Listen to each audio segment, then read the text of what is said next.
wakajijwe igoma nyuma y'uko hashize iminsi basa nkaho bagiteye ubwoba cyangwa se Tshisekedi avuze yuko ngo ashaka iyo goma bitarenze icyumweru kimwe.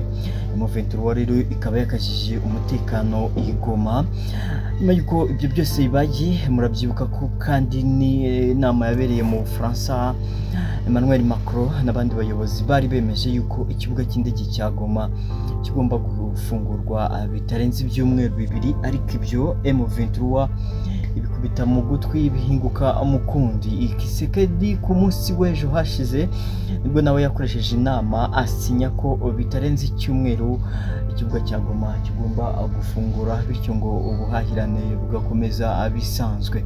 Ariko rero iduha hari kuvugwa yuko amakuru bucece ko M23 bari kuyihatira gusinya amasezerano ngo ntibayambure uduce twose bafashe, ariko byibura ubuhahirane bugakomeza nk'uko byari bimeze. Nabo bakabasaba bya bindi n'ubundi bahoze babasaba kurekura imfungwa zabo zimwe, bakavuga yuko kandi bazabanza bakabihanirwa bakanasobanurirwa uburyo bazishe. Hanyuma rero ubundi bakabasaba ko nanone bafungura amabanki bakarekura n'amafaranga, dore ko ubundi mu duce M23 yafashe ubu nta mafaranga ya Kongo ahakora, cyangwa se banki zakoreraga nazo zikaba zarafunze. Bityo rero M23 ikaba yari gusaba ko ibyo byose byabanza bigafungurwa, hanyuma nabo bakabona kubemerera gufungura ikibuga cyabo. Naho ku munsi w'ejo nibwo igihugu cya Kongo cyatsinze igihugu cya Nigeria kuri penalty 3-4. Ibyo rero nibyo byatumye perezida wa Kongo, perezida Antoine Felix Tshisekedi Tshilombo, byatumye rero acelebra, ahamagara kuri live, kuri call live video kuri WhatsApp. Ibyo bamwe bakaba babibonye nkaho perezida wa Kongo rwose atakoresheje ubushishozi, abandi bakabinyiga bavuga ko ibyo bitagakwiye habe namba, ahubwo yakabaye yagiye ku kibuga agasapotinga ikipe y'igihugu. Bamwe ariko rero babigarutseho bavuga ati n'ubundi nubwo batsinze ntaho bazarenga. Ndaje tubive muzingo, ariko ndaje none tuve mu nkuru tugiye kuvugaho, tuze kugaruka mu Burundi, dore ko perezida w'u Burundi ngo yakoreye uruzinduko muri Kongo. Turaje byose tubive muzingo. Nje ubana nanjye nitwa Mupinga John Peter Sef Gakuba, ingi ni Mupingaji impaya. Kunze ibyo dukora ariko kandi subscribe dufungure n'inzogera kugira ngo tujye tubana umunsi ku wundi. Reka ngaruke mu masegonda make byose tubive muzingo. Ni ku munsi w'ejo nibwo ikipe ya Kongo yari iri gukina n'ikipe ya Nigeria, ariko birangira ikipe ya Kongo banganyije, birangira rero bateye penalty. Ibyo ari nabyo byatumye ikipe ya Kongo itsinda penalty 4-3. Ibyo rero bikaba byavuyemo guserebura cyane kwa perezida wa Tshilombo, perezida wa Kongo, perezida Tshilombo Felix Tshisekedi, byavuyemo guserebura, hanyuma anahamagara ikipe live kuri WhatsApp.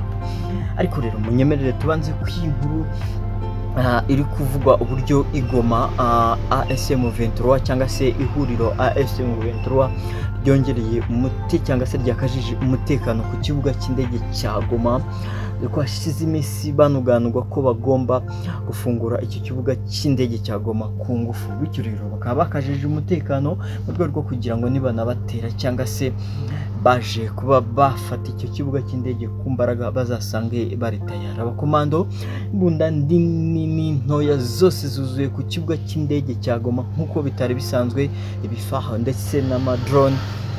Ibyo rero bikaba byuziye ku kibuga cy'indege cya Goma mu rwego rwo kugira ngo bakaze umutekano.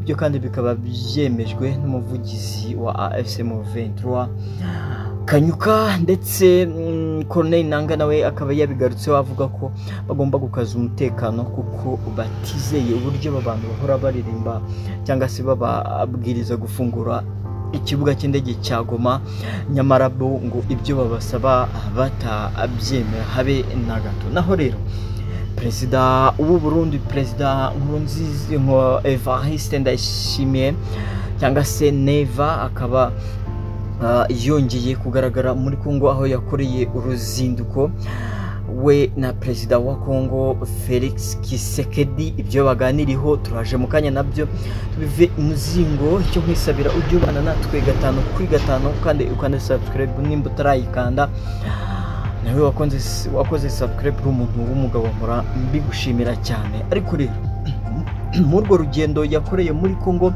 ngo AFC M23 nayo ngo yaba yarashe drone ku kibuga cy'indege cya Bujumbura, dore ko ngo icyo kibuga cy'indege cya Bujumbura aricyo kiri kugwaho indege zizanye abakomando cyangwa se abasirikare bavuye mu Bubiligi ngo baje kurwana mu gihugu cya Kongo mu ntambara ihuriwemo nyine na AFC M23. Bityo rero amakuru tutaramenya neza aravuga yuko M23 yaba yarashe ku kibuga cy'indege cya Bujumbura mu rwego rwo kugira ngo ishyashye cyangwa se igabanye uburyo bwo kugira ngo abo basirikare batagumya kugwa ku icyo kibuga cy'indege cya Bujumbura. Naho mu yandi makuru ndagira nkubwire ko ubwo perezida Nkurunziza Ndayishimiye Evariste Mbabarire yageraga muri Kongo ngo bamwakiranyije yombi, hanyuma kandi abandi bakaba bemezaga yuko ngo bagiye kuganira ku kibazo cy'uburyo ngo abasirikare bagomye kugwa muri Kongo, kandi ngo ibyo bumvikanye perezida wa Kongo atari kubishyira mu bikorwa nk'uko byakabaye. Ariko mu minsi ishize ubwo AFC M23 yagabaga igitero i Masisi ikarasa n'amadrone agiye atandukanye ngo hapfuyemo abarundi benshi, ndetse twabwiye yuko hapfuyemo n'abofisiye 3 bakuru bo mu gihugu cy'u Burundi mu gisirikare nyine cy'u Burundi. Mu yandi makuru nagira nkubwire ko muri Bukavu ubwo twabwiraga yuko ngo umutekano ari wose, ariko ngo hagaragaye ku mugoroba w'ejo aribwo hagaragaye abantu 2 bitwaje imbunda, hanyuma bagahita batabwa muri yombi n'abapolisi. Ubwo byemejwe na AFC M23 ko abo bagaragaye bafite imbunda bahise batabwa muri yombi. Ubu umutekano ari wose i Bukavu.